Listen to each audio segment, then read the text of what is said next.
program, we've done audience participation. It's now time, ladies and gentlemen, to listen to Baba. This colloquium is about reflections on governance and changes for post-pandemic leadership in Africa. And several of the speakers have referred to him as an example of somebody who brings change, positive change to bear. So we want to listen to his remarks as we close this part 2.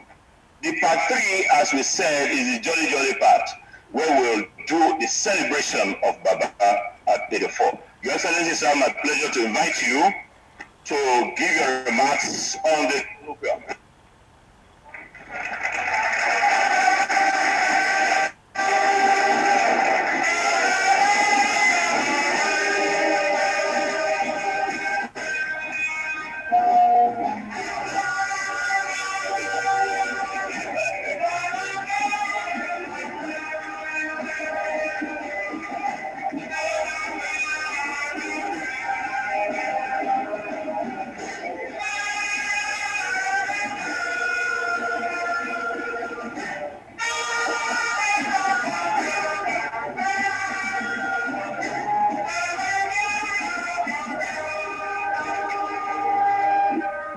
Thank you very much.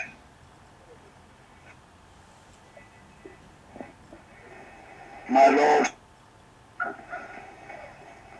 Lord's temple, Kabisi, and particularly should I recognize Kabisi the Alake, and Kabisi Alake, you will not me recognizing Kabisi Olubara, and you know on occasion like this, Olubara will be here, and then of course I will tell stories about Olubara and all the rascalities that he played with me when we were in school. But that is when I come to talk about the celebration. You are begging me not to talk today. Huh? All right, okay. We won't talk today. I want to welcome all of you. And particularly do I want to thank the participants in this program. And I want to thank the organizers, particularly Professor Okebukola, the leadership in Africa. And you see the way it was taken. We had Burundi, we had Democratic Republic of Congo, their own national, what was happening there. Then we had Ghana and of course our own home, Nigeria. When we went out of the national boundaries to Africa, we had our sister, Sarah Agbo, she's partly Cameroonian and partly Nigerian. I always say that of her, because she had all her education here in Nigeria, but she's a Cameroonian. I think her Yoruba is better than my Yoruba, isn't it? Yeah. Her Yoruba is better than my Yoruba. And then affecting Dr. Rama, looking at the African scene and We had my friend Greg Mills again looking at the African scene, and he brought six global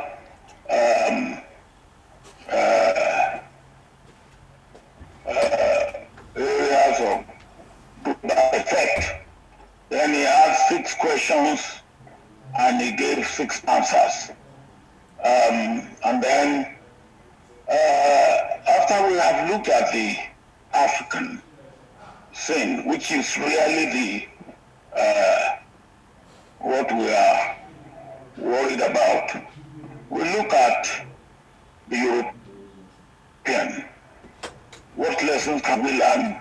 What are they doing? And we couldn't have got a better person than Professor Collier to do that for us. Then we look at the Asian, and we had Barry Deska, another fantastic man to do that. The point that I want to emphasize is first, this God who created the heaven and the earth, I used to say is a Nigerian, because we in Nigeria, we have escaped a lot of things that should have destroyed us completely. But of course, if you are a Nigerian, you are also an African. So this God is God of Nigeria and God of Africa. And I will tell you why I say this. I saw what Ebola did in Sierra Leone, in Liberia, and in Guinea-Conakry. When we started hearing about COVID-19, my fear was, if COVID-19 has gone the way of Ebola, there's no amount of social distancing that we have. What sort of social distancing are you going to carry out in Mushi, where 8 people are living in the same room, 12 by 12? What social distancing are you going to carry out in Nagedule? And that was my fear, that look, because President Kuruma told me when I visited him during Ebola in Sierra Leone, he said they will wake up, 200 people died in Freetown overnight, and he didn't know how. But fortunately, and if you ask me how, I don't know, maybe the scientists will tell us, fortunately, COVID-19 has not ravaged us in Africa the way it has ravaged them in Europe and in North America, and even in South America. Praise be to God for that. Now, I think I want to start from that point. And I want to say, is the network. and I want to say that. Start afresh. That one don't go. That one don't go. No. You're not going there. You're not going there. Just press plus. No. Turn the camera. I want to say that Yeah, put the charger. our government, we tried their best to, in this lockdown thing, they did. Tried their best.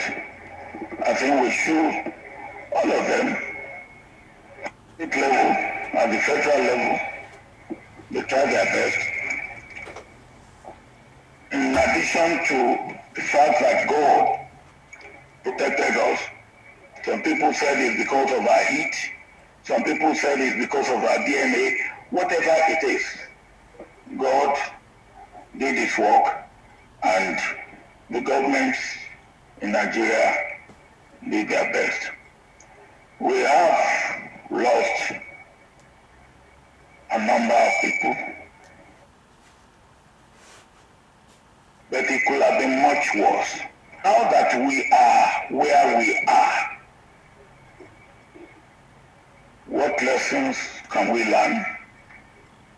What can we do to deal with the post-pandemic for the good of all of us? What lesson can we learn for another one that may come and that we do not know when and how? And that is the purpose of this exercise. And I want to say that the first lesson we must learn is the lesson, I think, that Dr. Collier said, that they learned in Europe: health first. Health first. Whatever it is, the health of individual and the health of all of us collectively is first. And whatever that has to cost us to protect the health of our people, we must do. And in dealing with this issue of health first, we have to act. I think it is Kulia too who said that we have to act and think of our neighbor, protection for our neighbor. Not just for ourselves, because if you fail, you do protection for yourself and you don't do for your neighbor, your own protection will be of no effect. And that, I believe, is very, very important. Health first, the protection for yourself and for your neighbor. What we seem to be doing globally now is we are protecting ourselves in silos. We quickly send for our own vaccine. I think we brought in 4 million. 4 million vaccines for 200 million people. The Americans, President Biden said by the end of May, they will have enough vaccine for all adult Americans. In Europe, each country is trying to do its own thing. We have to think of how do we do this collectively. When this COVID-19 started, if America has taken the type of action, I believe COVID-19 will not have spread as badly as it did in America. There's no doubt about that. But his predecessor said it's a Chinese virus. But it turned out to be a global virus. It went from China to Europe, from Europe to America. So we must act collectively. And that is not happening yet. Let us look at our situation in Africa. If we have no technology to produce the vaccine, which even Cuba has, don't we have sense to come together and do collective purchase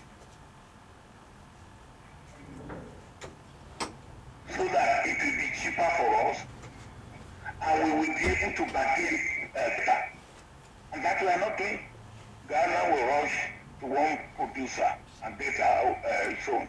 Nigeria will rush to and get. By the end of the day, we don't even know what we are getting. That's number one. We don't know at what price we are getting it. That's number two. We don't know what they are delivering to us, even what we are getting. And then, how do we take care of this? This is a very sensitive vaccine. The way you carry them, the way you store them, the way you apply them determines whether they are effective or not effective. Have we actually prepared ourselves to be able to receive them and keep them in the way that they will be properly kept? These are some of the things that I thought exercise will bring out, if not for this time, for the future. And I want to say that we are not out of the woods yet. We are not out of the woods yet.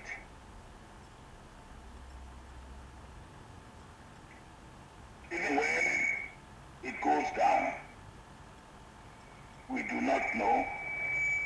I understand in countries where they are going for everybody to have a vaccine, they are still insisting that they should cover their nose and mouth. And I believe that should be the case.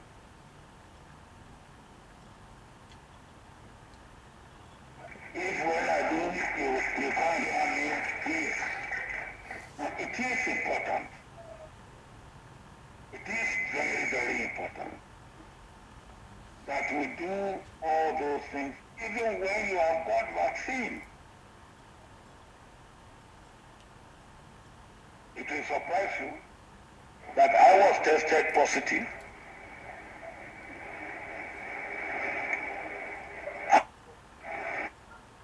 I called them, I said, come and test me. They came on a Saturday, and I didn't get the result until Wednesday. And when the result came on Wednesday, they said I was tested. I said, I don't see any symptom. I'm all right. Then they came on Friday, 3 days after they gave me my test. They tested again, they said I was tested negative.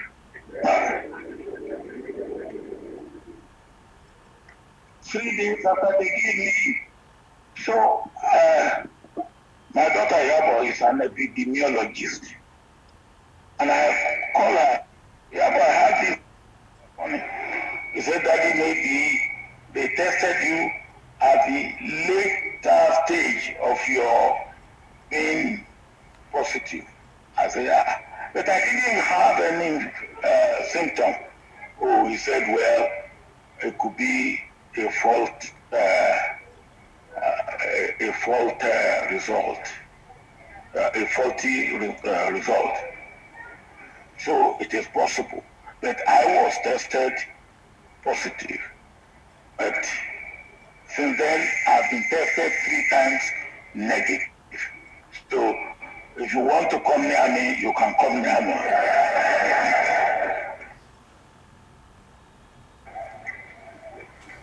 But the point is this. It's nothing to really worry about.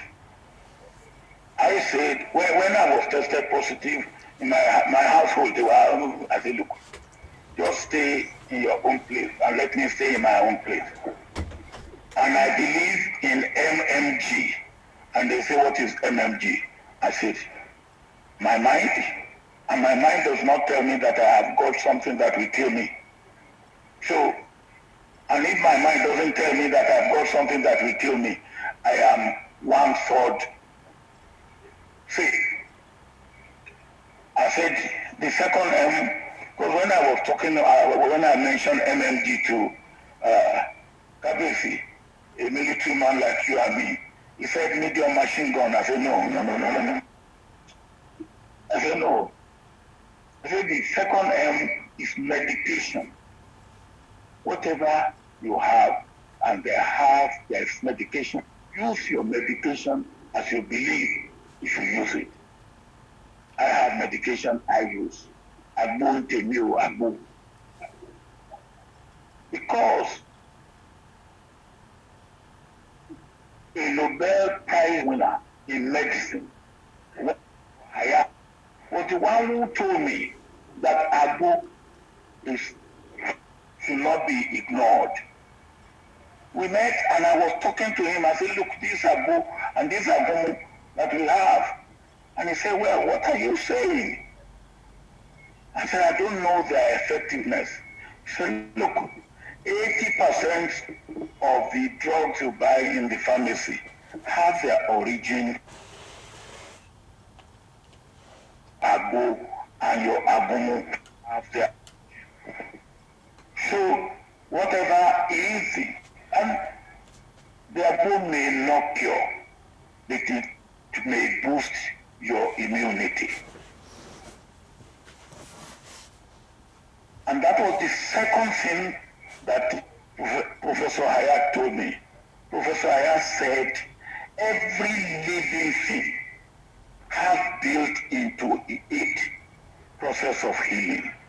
Every living thing, God builds into it process of healing. And doctors, they take care. Dr. Adekunle is here, Professor Adekunle. Adi, you not heal? You don't heal. You only take care of the people who are sick. God does the healing. Adi, you know this so? Professor Adekunle, you don't hear me? I say you doctors, you don't heal. You only take care. God does the healing. If you know here, then go here. If you hear, you don't want to do that, then that's your thorough. I'm making it that healing process that is built into your body. The immunity that is there, your Agbo or your Agumu may boost it for that healing process to be activated and be able to do what it's meant to do. Now, where do we end? We have seen the harm, the disruption that COVID-19 had done and is still doing. But the aim of this exercise is to see what good we can witness lessons we can learn for the goodness of our own society, of our own of every individual, and of our own family and community. And I will just mention 2 or 3 that have come out. Is that the economy has gone down. The utmost best to bring up the economy for the good of all of us.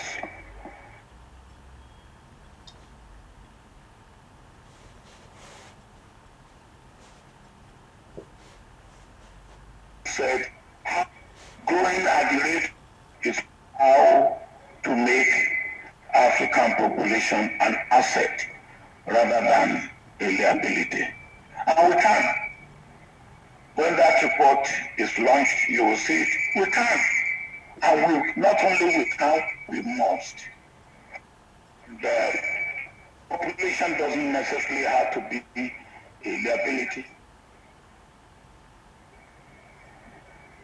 God in the creation story said, increase and multiply. God who asked us to increase and multiply, who instructed us to increase and multiply. He didn't want us to increase and multiply as make it a liability. He wanted to be an asset. And then the issue, I think one of the centers, narrative. What narrative do we give to ourselves? That the others give about the writers of basket case.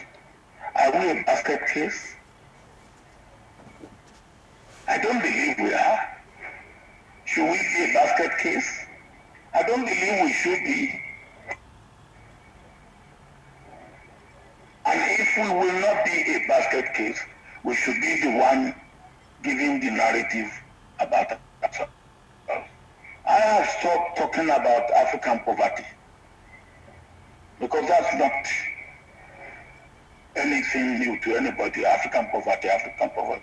What I'm talking about now is African wealth creation. That's a different narrative. Narrative of African, that's negative. Africa creation of wealth and the endowment to be able to create wealth within our locality, within our community, within our state, and indeed within our country and within Africa.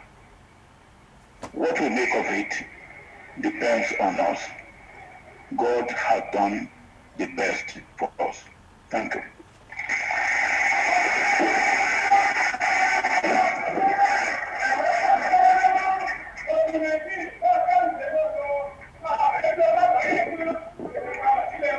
Yeah, God has done the very best for us.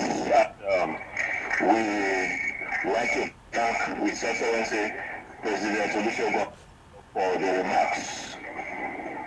We are now moving on to the special celebration events, and we'll have some dance, some drama, and all of that. So we'll ask that the group to come in quickly, and let's please be seated. Please be seated.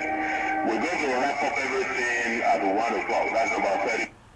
So let's have. We're going to have several of these groups. So you have a few minutes, and then we'll get explicit dancers to a few minutes, and then the bells. Secondary school, you're also going to be here. There'll be quite a lot of other miscellaneous things. So, thank you for